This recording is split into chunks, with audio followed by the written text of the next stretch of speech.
Sedaj pa že vsi skupaj zelo dobro vemo, da ko ura odbije 5. popoldan, se mestno odjedro spremeni v krasno pustno prizorišče, kjer je zabava najprej namenjena otrokom, kasneje pa se predstavijo še tradicionalni pustni liki. Na mestnem trgu pa se tudi letos nahaja srednjeveška kovica denarja in seveda v njej vas pričakuje 12. princ ptujskega karnevala Janez Golc. Janez, pozdravljen. Ja, lep dober dan. A tudi letos kuješ novce? Tudi letos kujemo kovance korentovanja, 59. korentovanja, tako da imamo logotip korentovanja, korentovanje 2019.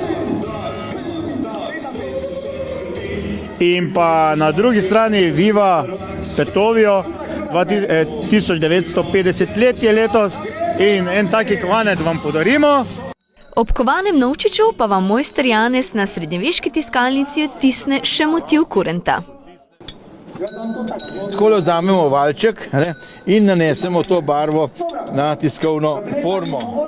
Včasih so barvo nanašali s takimi tufi, ki so narejeni posebej iz pasje kože, ampak mi imamo rad kužih ne slačimo več, uporabljamo raje gumijaste valčke.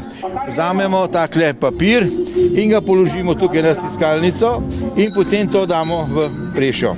In stisnemo takole, zvonček zazvoni in odtis je nastal, evo ga.